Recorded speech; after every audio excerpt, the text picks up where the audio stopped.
Meu nome é Diego Escobar, né, eu sou defensor público do Estado de Minas Gerais e há 4 anos que eu atuo na Defensoria Pública das Famílias em Belo Horizonte. Eu Uhum. tenho atuação como cooperador, eu costumo atuar nas 12 varas de família, né, de BH, e além disso, eu acho que para o tema de hoje, né, até mais importante do que isso, eu sou pai de duas filhotinhas pequenas, Uhum. então a prática aqui também da paternidade é bem intensa aqui em casa nesse sentido. Que bacana. E como que é estar atuando aí na Defensoria Pública? Você que está aí há 4 anos nessa atividade, a gente sabe que é um trabalho importante porque é dever do Estado trazer algumas garantias dos direitos fundamentais. E o que a gente vai tratar aqui hoje é um direito, né? Está previsto na Constituição e também no Estatuto da Criança, que é o nome do pai na certidão de nascimento. Eu queria que você falasse um pouquinho desse parâmetro do seu trabalho, o que você tem visto aí ao longo desses anos, qual que é a sua avaliação como Bom, profissional? assim, o trabalho da defensoria na área de família ele é extremamente gratificante, né? Uhum. O que a gente percebe que, assim, a realidade de Belo Horizonte, por exemplo, praticamente 1/3 de todos os processos de família, eles estão com a defensoria pública. Então, é um universo muito grande de pessoas que passam pela defensoria pública, e isso considerando só o caso dos processos judiciais, né? Que a gente ainda tem as nossas atividades extrajudiciais que a gente trabalha, que às vezes atinge até um número maior de pessoas, né? Então, a Defensoria Pública, ela atende todas aquelas pessoas, na área de família especificamente, aquelas pessoas que não têm condição, né, de condições financeiras, de arcar com os custos de um processo, com a contratação de um advogado, e a Defensoria Pública, ela atua nesses processos, né? Além disso, a gente tem também um centro de conciliação, que muitas vezes, quando há a possibilidade dessa conciliação, os assistidos eles são encaminhados para esse centro de conciliação, para a gente evitar a judicialização, né? A gente sabe que a judicialização realmente é um caminho que não é muito bom, principalmente para questões de família, né? O ideal É, seria realmente a gente diminuir o mínimo possível, apesar de saber que essa, infelizmente, não é a prática, né? A gente ainda tem uma cultura muito judicializante, assim, pode-se dizer, né? E, mas aí é isso. A nossa atuação ela é feita dentro dos processos judiciais de família e nesses eventos extrajudiciais que a gente trabalha tanto a questão da conscientização dos deveres e direitos de cada uma das partes, como também questões mais concretas, como multirão de atendimento de família, de exame de DNA, esse tipo de coisa. uhum. A gente está pegando aqui sobre paternidade, porque a gente tem aí o Dia dos Pais, e recentemente a gente teve um levantamento aí, entrou em debate, e eu falei assim, a gente é bom para a gente abrir o debate para falar sobre direito. Aqui no canal a gente tem o objetivo, né, nas minhas redes, de trazer sempre conscientização para as pessoas. Nós falamos essa semana sobre a Lei Maria da Penha, falamos sobre vários assuntos, sobre os braços, sobre os trabalhos sociais.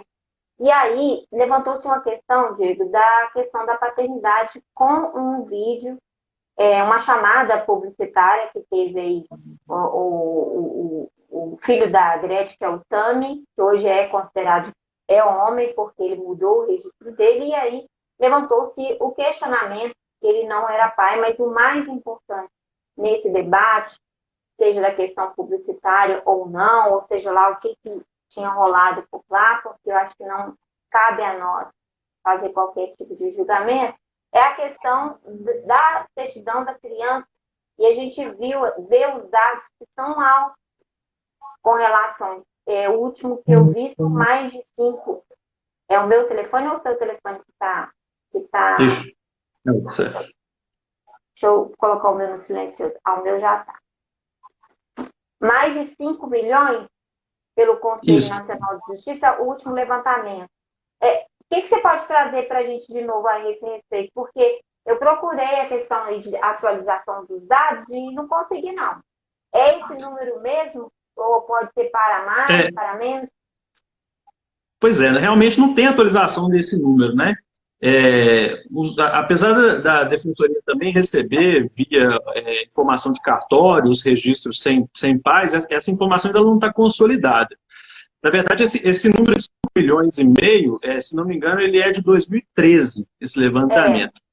E, se eu não estou enganado também, isso foi um levantamento que foi feito pelo CNJ através das matrículas escolares.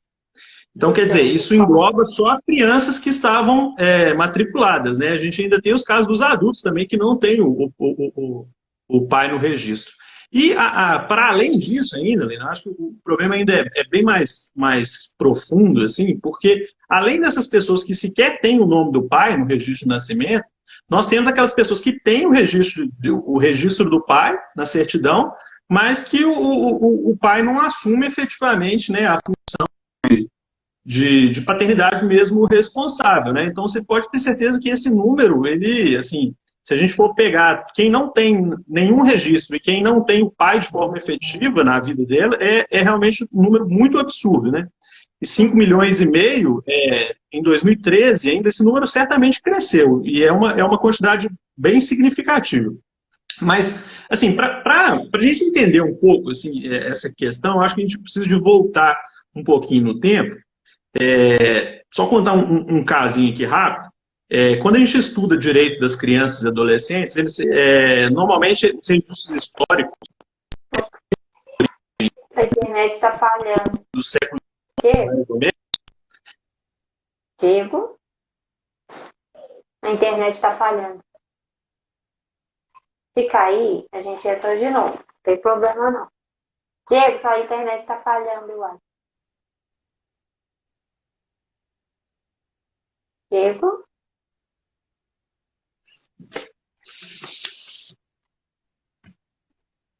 Oi. Diego? Voltou?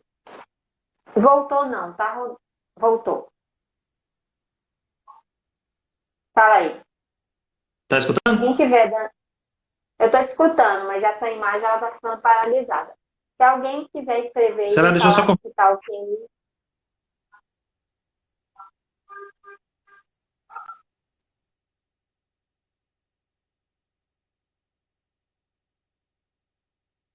Pessoal da Rádio Barreiro, Melina.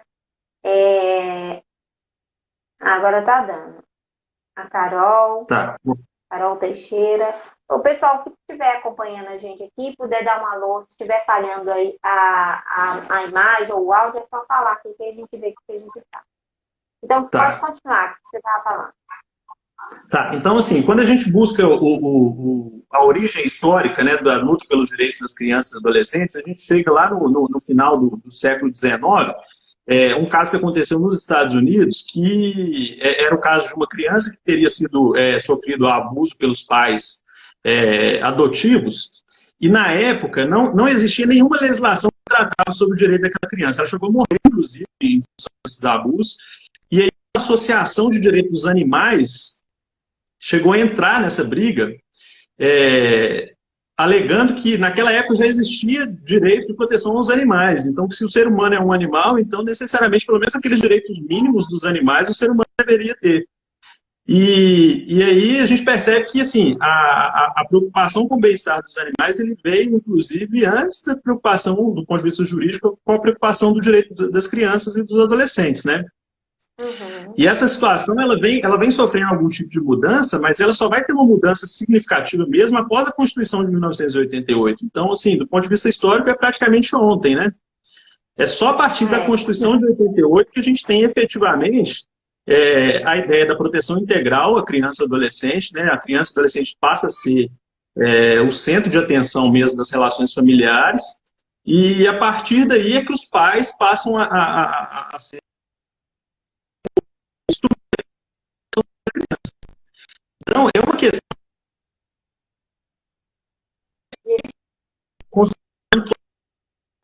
Está em falha.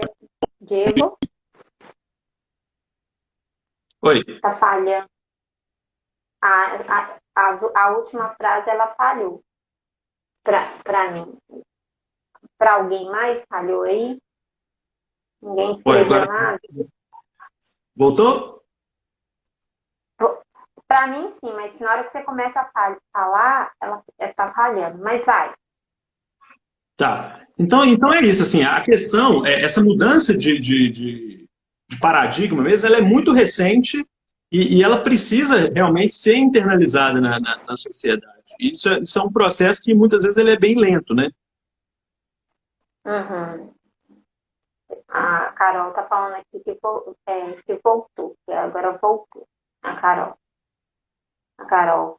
Ela falou assim que estava falhando, mas que agora voltou. Beleza, Diego, eu entendi. Aí, desse ponto de vista histórico, igual você falou, porque se a gente a Constituição ela acabou ela completou 30 anos, né? Então, a gente não tinha isso reconhecido. E aí, a gente tem a questão dessa garantia também no Estatuto da Criança e do Adolescente. Do ponto de vista, você que é o especialista, está bem assegurado? Precisa de melhorar algum ponto? Bom, assim, do ponto de vista legislativo, a gente teve um avanço muito grande, né? O Estatuto da Criança e do Adolescente ele é visto pelos especialistas assim, como uma legislação ultra avançada, assim, né? Durante esse período, a gente passou por um período de boas legislações, assim, pós-88, né? A live de ontem foi sobre a Lei Maria da Penha também, o Estatuto da Criança e do Adolescente, o Código de Defesa do Consumidor, enfim.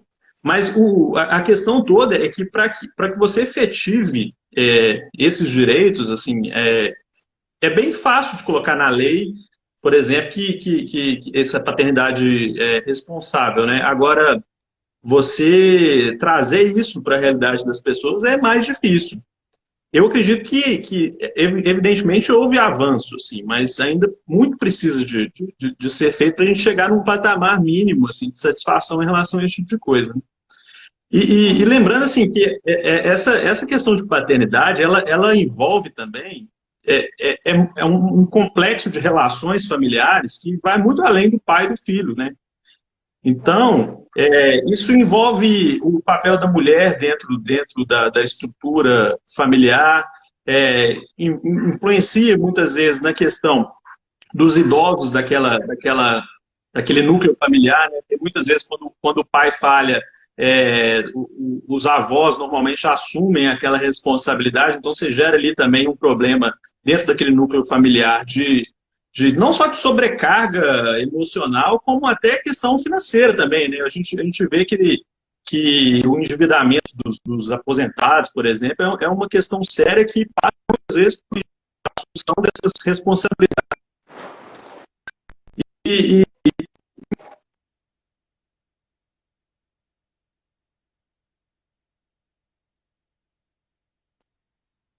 Tá falhando de novo. Voltou.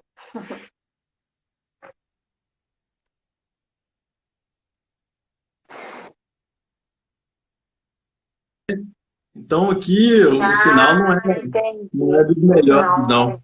Mas estava bom quando eu comecei a acontecer, mas estava bom. Mas a questão toda é essa. Assim, o caminho ele é bem complexo para a gente chegar, né? Não há solução fácil, né? Normalmente, todo caso complexo tem uma solução fácil, que é a solução errada. Isso é fato, né? Então, assim, se a gente... na defensoria, por exemplo, a gente está sempre inovando, assim, vários defensores têm se debruçado em relação ao tema e desenvolvido algum tipo de projeto nesse sentido.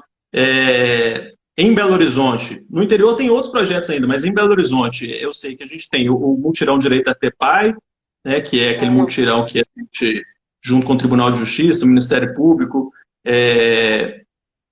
faz uma série de DNA e de reconhecimento de paternidade, enfim, resolve as questões todas familiares.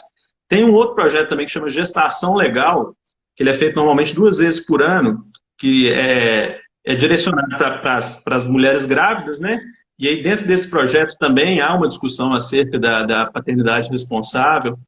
E, assim, a gente acredita que o caminho seria mais ou menos na base da conscientização e o mínimo possível da judicialização. E quando a pessoa... a gente está falando de paternidade, mas acho que a gente não deu muita atenção. Quando a pessoa tem essa possibilidade de procura, quando ela pode procurar a defensoria pública para ter o registro do pai na certidão da criança. Por exemplo, uma mãe que você falou que ela está no período gestacional, ela foi registrar, não tem o pai. Qual que é o processo? Qual que é o caminho? Ó, dentro do processo judicial, essa mãe ela teria que, assim, vamos começar. Se ela estiver grávida, ela ainda tem a possibilidade de ingressar na justiça antes do nascimento dessa criança, pedindo aquilo que a gente chama de alimentos gravídicos. Tá? Então, ela tem que fazer uma prova prévia, assim, indiciária mesmo, de quem seria o pai daquela criança, e aí o juiz já pode fixar os alimentos gravídicos antes do nascimento da criança. Após o nascimento da criança, se o pai não se dispor a reconhecer espontaneamente, aí teria que entrar com uma ação que a gente chama de ação de investigação de paternidade. Nessa ação, ela ingressa na ação representando o filho, né?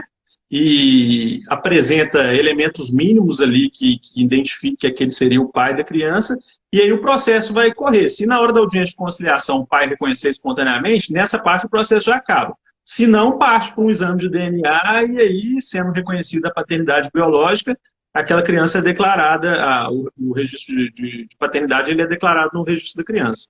E aí nessa ação também já define questões de pensão alimentícia, de regime de convivência, guarda, esse tipo de coisa. Ô, Diego, eu vi um monte de matéria assim, a respeito disso.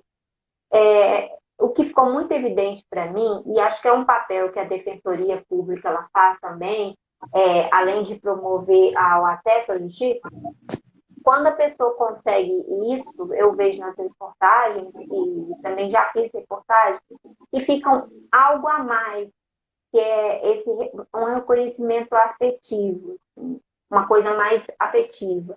E aí eu acho que a Defensoria nesse papel, e você como defensor público, deve ter presenciado que a gente tem um nome lá, tem a questão que envolve a questão do direito, né? Mas a questão partindo para o lado emocional, assim, daquele reconhecimento afetivo mesmo, de ter aquele nome mesmo. Como que você trabalha isso no seu dia a dia? Como que você vê isso?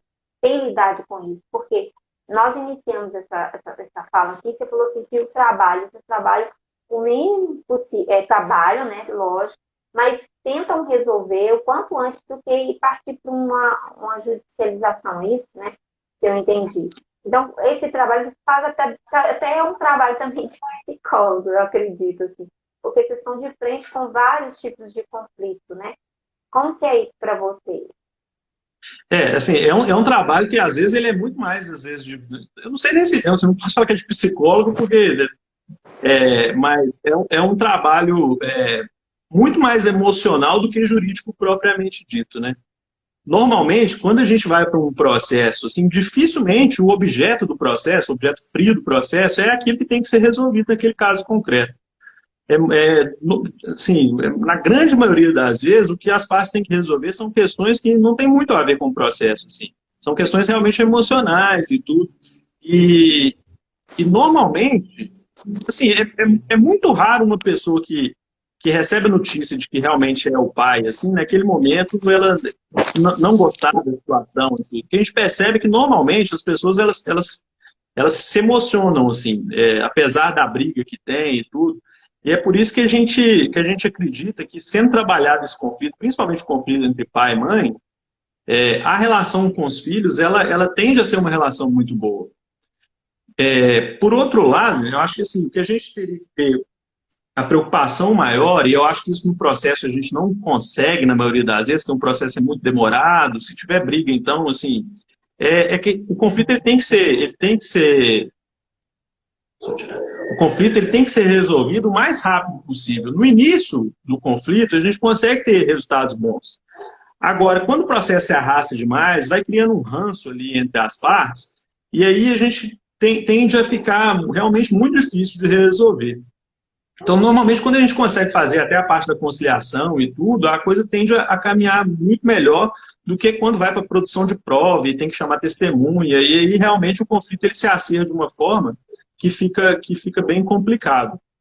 Mas realmente, assim, eu acho que, assim, dentro da defensoria, para mim, eu sou totalmente realizado desse ponto, assim, porque é realmente muito gratificante isso. É, essas questões de família, elas são questões que, apesar da complexidade, parece que quando as pessoas elas encontram realmente a solução, assim, é algo muito, muito impressionante. Tem algum fato que você pode, assim, sem citar nomes, é lógico, tem algum fato que te marcou muito, que você pode falar assim, esse caso, não citando nomes, é lógico, que tenha te marcado, assim, o seu primeiro caso, o seu último? Não, assim, são muitos casos, né? Assim, a gente, tipo, tem semanas, assim, de atendimento normal e tudo, que atendia, às vezes, no mês, 120 pessoas, para você ter ideia. Então, assim, é um negócio muito grande. Eu tive uma 120 no experiência mês? no mês, assim, 120. às vezes chegava a Nossa, 120 pessoas. Então, é muito, hein? muita coisa. É, é realmente muita coisa. E eu tive uma experiência durante... As experiências durante os multirões, elas são muito gratificantes, assim. Você vê gente que, às vezes, chegam pessoas idosas já, assim, para reconhecer, e é algo, assim, muito legal mesmo. Eu tive um caso que ele é curioso, assim, para entender como é que funcionavam essas coisas um pouco antes, assim, que foi o seguinte, o pai, eu não sei quem que começou essa confusão. Eu sei que o casal teve um filho, aí o pai ou a mãe foi registrar o filho e não registrou em nome do outro, registrou só em nome dela. Não sei se foi a mãe que fez isso primeiro e tudo. Aí o pai ficou nervoso, tudo. E aí eles tiveram um segundo filho, o pai falou assim, já que você fez aquilo lá, agora eu vou fazer com esse aqui, vou registrar só no meu nome. E aí tinham dois irmãos, um só tinha o registro da mãe e o outro só tinha o registro do pai. E isso assim, e era um negócio que eu não sei por que eles fizeram isso, não sei como que eles conseguiram fazer isso, né? E eles foram regularizar isso no último mutirão que a gente teve, e eles já tinham netos, era um negócio assim, muito... Incrível. É, Como que pode? O Rodrigo Dolabella também é advogado, ele está falando que ama o pai dele, ama os dois filhos dele. Olha que legal, tá vendo? Essa relação ela é muito bonita, né? Você é pai, eu sou mãe, o meu filho tem 11 anos, o meu marido ele está até aqui, ele chama Reinaldo, ele fala, assim, é extremamente importante. Eu fui criada sem a presença do pai. E assim, é mais do que, tipo, para gente que passa por isso, é mais do que a questão, assim, eu tenho meu pai no meu registro, mas não teve a presença. Então, é uma história, assim, que a gente causa muita reflexão, assim, e a gente fica imaginando que, às vezes, igual esse caso, por exemplo, deve ser uma banalidade, assim, porque... E aí não pensa naquela criança que vai crescer dentro desse conflito. O Carlos está falando que coisa que só acontece na Defensoria Pública. Carlos está falando aí com você. Ô Diego, qual que, ao longo desse, eu acho que vocês têm trabalhado algumas pautas, né? A gente que trabalha, a gente sempre tem um trabalho paralelo. O que você acha que poderia melhorar, assim, nessa questão, no trabalho? Você acha que falta política pública? Porque quando você me falou 120 no mês, e ainda a gente tem aqui, tirando dessa live de hoje, de que os números podem ser muito maiores. O Diego chamou a atenção aqui sobre uma questão, né? Que tem os adultos, tem. E aí a gente fica imaginando quando sair a próxima estatística de como que isso vai ser. O que você pode trazer para a gente? O que você acha que pode melhorar, hein, Diego, nessa questão do seu trabalho? O que você acha que pode ser investido? Igual eu comentei aqui antes, assim, eu acho que o primeiro caminho de se pensar é um caminho de sair um pouco da esfera dos judiciários. E isso, assim, tem sido feito, né? A questão das conciliações e tudo, a Defensoria tem feito um esforço muito grande em relação a isso. O próprio CNJ também tem alguns atos nesse sentido e tudo, de facilitar o registro, de facilitar o reconhecimento sem necessidade do judiciário. Então, eu acho que assim, tem que ser investido realmente nesse, e o judiciário tem que ficar incumbido só das questões assim, muito complexas mesmo, onde há casos de violência grave, esse tipo de coisa. Porque o que a gente vê na prática é que o judiciário ele fica tão assoberbado com questões que teriam que ser resolvidas antes disso, sabe? Você tem que entrar na justiça para ser reconhecido um direito a uma pensão alimentícia num valor mínimo possível, assim, ou então só de ter o registro da criança, ou de fixar um regime de convivência, de ver finais de semana alternados e tudo. Isso a gente vê o tempo inteiro. Eu acho que se a gente conseguisse acabar com esse tipo de demanda, a gente poderia deixar para o judiciário só as coisas realmente mais complexas e tudo, que realmente deveriam ser trabalhadas de uma forma mais cuidadosa. E a questão, assim, só para ter ideia, assim, a gente na defensoria, por exemplo, na defensoria os assistidos eles não têm condição de pagar uma perícia particular, por exemplo, tudo a gente depende sempre do Estado, né? Um estudo social hoje demora 9, 10 meses para fazer um estudo social. Então, assim, o que acontece? Daqui a um ano a situação já está consolidada de tal forma que você não tem como você intervir, né? Mas for uma criança pequena. Então, eu acho que a saída mesmo seria a conscientização mesmo. Agora, é uma evolução mesmo, né? Uma evolução da figura paterna e tudo. E essa figura paterna não tem nada a ver com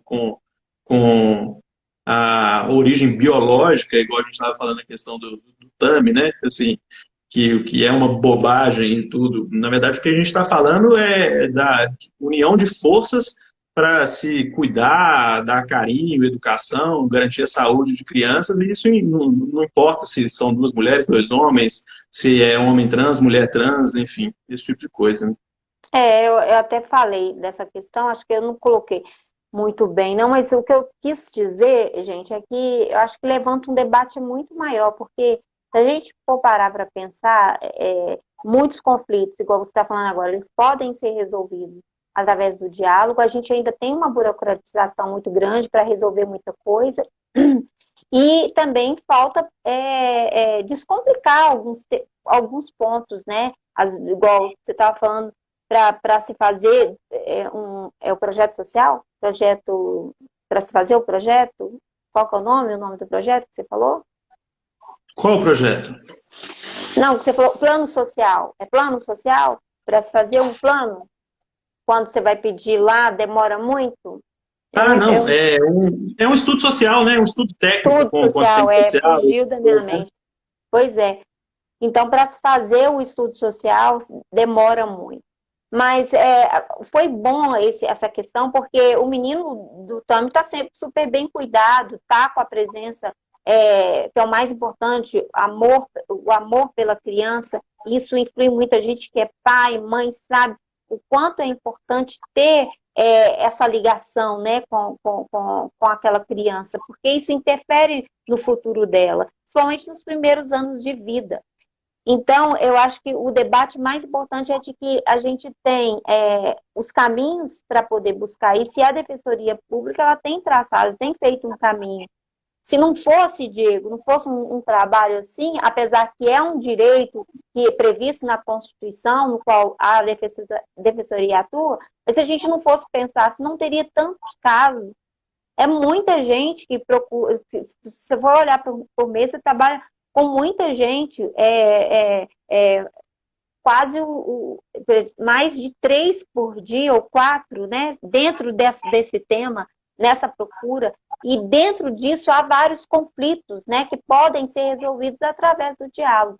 Então, você falou uma palavra que eu acho que ela engloba tudo, que é a questão da conscientização, né, ter consciência daquilo que você está buscando, ter consciência daquilo que você está vivendo, porque às vezes você pode estar resolvendo. Essa leitura que eu faço, ela está correta? Está muito correto, Lê. Assim, o que a gente vê, muitas vezes, assim, isso não é bem comum. Da gente, às vezes, atender uma pessoa e a gente vê que o pedido é muito razoável, assim, é aquele mínimo mesmo possível, e a pessoa fala assim, não, mas ela quis entrar na justiça e aí eu resolvi, então resolve na justiça. Então, assim, é um tipo de pensamento, assim, que não cabe no âmbito de família, assim, né? Se esse pensamento pode fazer algum sentido em outras áreas do direito, assim, no âmbito da família, isso realmente não cabe. A gente tem que tentar realmente resolver a questão. Assim, tendo a consciência de que uma família bem estruturada, ela interessa para todos os membros. Futuramente, esse pai vai ficar idoso também, vai precisar de alguém para dar algum tipo de suporte, né? Então, se há uma construção sólida de relações ali, isso, a chance daquela família poder passar os problemas que tiver ao longo da vida de forma mais tranquila é muito grande, né? Agora, se ninguém tiver apoio para ninguém, fica realmente muito difícil. E assim, Lorena, ainda tem uma coisa que é mais preocupante, assim, porque se você pegar esse corte, o número frio, às vezes, ele engana um pouco algumas coisas, né? Porque eu não sei a análise aqui, mas certamente, se você pegar esse número de pessoas que não têm registro, ou que os pais realmente abandonaram, assim, você vai encontrar também um abismo social ali que, assim, fatalmente prejudica as pessoas mais pobres, e aí acaba que isso acaba contribuindo com uma série de outros problemas sociais que a gente no Brasil está cansado de ver, né? Verdade, vai desencadeando, é um efeito cascata. Eu acho que a criança que ela tem essa presença, né? Mas eu falo da presença só no papel, não, porque a gente está falando aqui do direito de ter a presença lá no papel, né? O nome do pai no papel, mas isso envolve vários outros pontos. Aproveitando que você falou nisso, a gente esqueceu de pontuar a questão dos direitos. A partir do momento que a pessoa tem o nome, o registro do pai, o que a gente está falando dessa paternidade responsável, né? Mas a partir do momento que ela tem o nome inserido no documento, o que acontece? Bom, Aí eu assim, quero agradecer, só um minutinho, quero agradecer aqui o pessoal que entrou, a Karen, a Carol, já falei, a... Ai, esse aqui eu não entendi, o Rodrigo, a professora Tatiana, enfim, todo mundo que está entrando aqui, obrigada, viu, gente? Compartilhe aí, porque a gente está conversando aqui com o Diego Escobar, e ele é defensor público, e a gente está falando sobre paternidade responsável. Então, aí, nessas pontuações, se tiver alguém interessado nesse assunto, pode compartilhar que o Diego aqui é um especialista, trabalha há muito tempo, e tem trazido aí pontuações consideráveis para a gente, inclusive dessa questão aí, dessas projeções dos números, hein? Anota aí, quando sair, eu vou até te mandar, até chamar o Diego para conversar com a gente de novo, porque esses números podem ser bem maiores. Ô Melina, boa noite também, viu? O Davidson também. Vai lá. a Melina é minha esposa, inclusive, está É assistindo aí. Melina. Oi, é Melina, hein, Melina, muito Melina. prazer, viu? Muito prazer, muito prazer. Um abraço para ela e para as pequenininhas, né? Duas meninas que É, vocês têm? duas Duas. meninas. Um beijo para Ô, ela. Lê, então, assim, a partir do momento que há o registro da criança, né, ambos os pais passam a ser responsáveis pelo suporte material e emocional daquela criança, né? Então, a partir do momento que há o reconhecimento mesmo, a gente, teoricamente, ambos os pais têm obrigação de dar a criação, de manter a criança longe dos riscos, de acompanhar o desenvolvimento escolar, e tem a questão também do suporte material mesmo, né? Que a partir do momento que há o reconhecimento, necessariamente, qualquer das ações que a gente entra que busque esse reconhecimento, o registro, necessariamente já há a fixação dos alimentos a serem pagos para aquela criança, né? Uhum. E, e aí os alimentos, vou falar um pouquinho assim, que as pessoas têm muitas dúvidas em relação a isso, né? Muita gente assim, é bem importante deixar bem claro que os alimentos eles são fixados com base na necessidade de quem está pedindo e na possibilidade de quem tá prestando esses alimentos, né? Então, não existe uma regra fixa. Muita gente acha que 30% é uma regra. Assim, Uhum. não existe nenhum tipo de regra fixa, assim. É todo caso concreto que vai ser analisado, né? Às vezes a criança ela tem uma necessidade um pouco maior, às vezes o pai tem uma possibilidade um pouco maior e tudo, então isso vai sendo analisado no caso a caso. Aí é isso, para fixação de pensão é isso. Uma coisa assim também que eu gostaria de falar, em relação à guarda, muita gente tem dúvida se quando fixa a guarda compartilhada há alguma interferência em relação aos alimentos que são fixados. Uhum. E não tem nenhuma interferência, né? Assim, a guarda compartilhada, na verdade, ambos os pais eles vão compartilhar todas as decisões importantes a respeito daquele filho ou daquela filha, né? Então é como se os pais, em relação aos filhos, estivessem juntos ainda. É, e isso, enfim, normalmente fixa a residência na casa de um dos pais e tudo isso não vai interferir na questão dos alimentos. Os alimentos ainda continuam sendo fixados com base em quem pode pagar e quem não pode. Às vezes um dos genitores não trabalha, alguma coisa assim, é lógico que o outro vai contribuir mais do que aquele outro. Entendi. É importante que você falou, porque esse negócio dos 30% é mesmo, viu? Muita gente pensa. Então, isso vai de acordo, né? Cada caso é um caso. Então, o defensor, né, o especialista vai analisar o caso daquela pessoa e aí será estipulado. A partir do momento, por exemplo, assim, que a criança ela tem, isso aí, qualquer criança, porque está no Estatuto da Criança e do Adolescente, também na Constituição, ela tem o direito de ter o pai na certidão de nascimento. É bom reforçar isso, não é, Diego? Isso, tudo, isso é um direito fundamental, né? É um direito de constar no o registro de nascimento, ele tornou-se um direito fundamental mesmo da pessoa, o que não era antigamente, nem, não se dava tanto valor, né?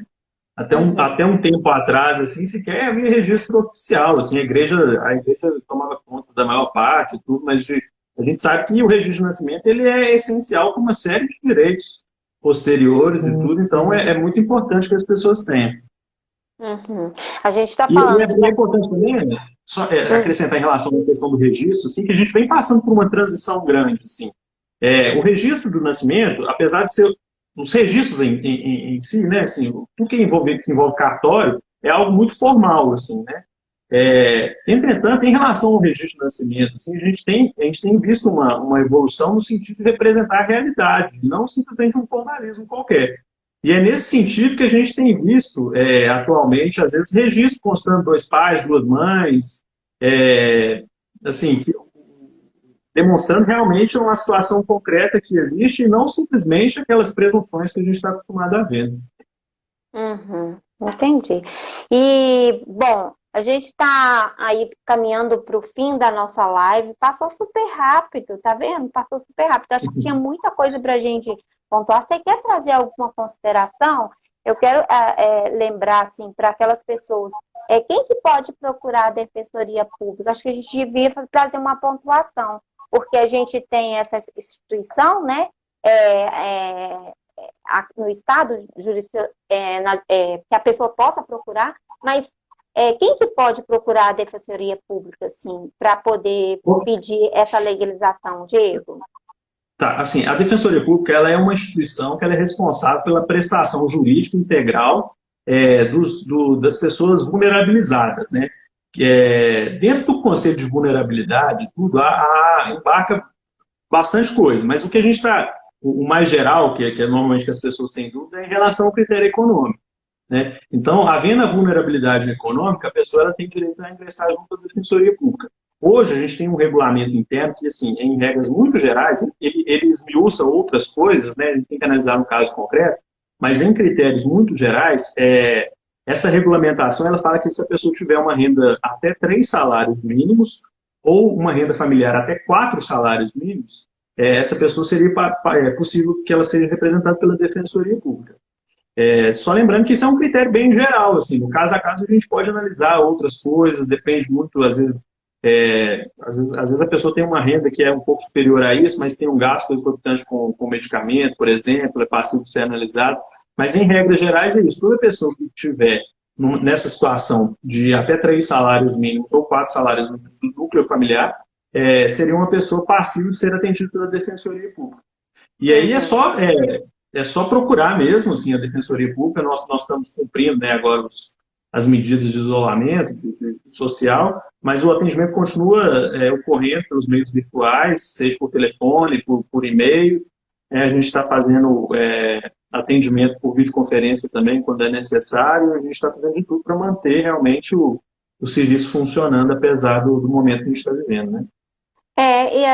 Nesse período, como é que tá aí os processos? Como é que tá lá? Voltou? Como que tá indo? Porque às vezes tem Pois é, alguém ansioso aí que pode estar assistindo essa live.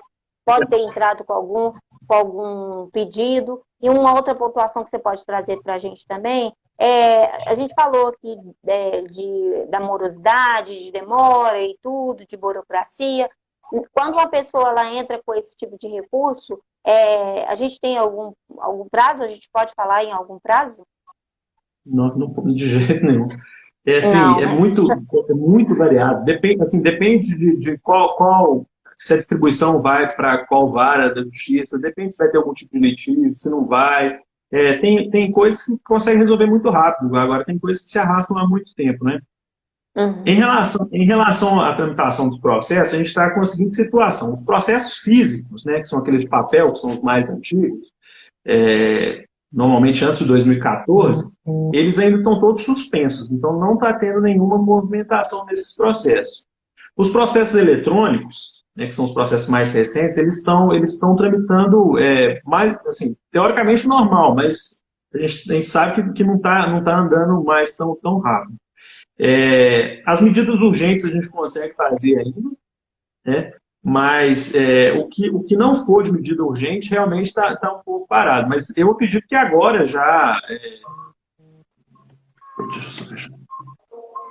Eu acredito que nas próximas semanas, assim, eu acho que a gente já Melhor. terá uma ampliação Vai ter muito dos. serviço, né? Vai Vai ter ter muito bastante. trabalho. Se você atendia 120 por mês, vai ter muito trabalho.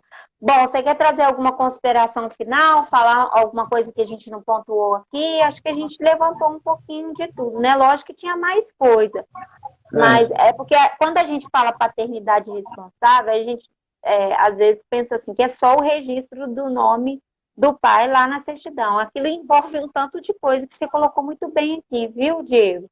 Tem alguma coisa que você né? queira destacar para finalizar? Ô, Lena, assim, primeiro colocar à disposição, que se precisar de novo pode me chamar, assim, é um prazer realmente falar de defensoria, falar de direito de família. E só ressaltar que, a gente estava falando a questão do trabalho da defensoria agora nesse momento de pandemia, eu fiquei sabendo que já estão planejando o próximo mutirão de direito a ter pai, ele Ah, o seria, Pérez falou. normalmente é outubro, novembro que tem, né? O Pérez está Mas até aqui. O Pérez, que é o assessor de imprensa, o Pérez, obrigado, o Pérez que intermediou essa entrevista live aqui com você. Sempre tem, né, todo ano, e acho que é em outubro, né? Outubro. eu acho que teve em outubro e em novembro, se não me engano, é sempre mais ou menos nesse período. E parece que eles estão planejando um agora que vai ser todo virtual e tudo, mas que vai ter, que as pessoas que estão interessadas é só acompanhar sempre é bem divulgado, né? Esse é um projeto que ele é bem divulgado. Então, se as pessoas No estiverem site. interessadas, é só acompanhar mesmo nas mídias sociais, nos jornais aí, que E na assim que abrir. Defensoria Pública.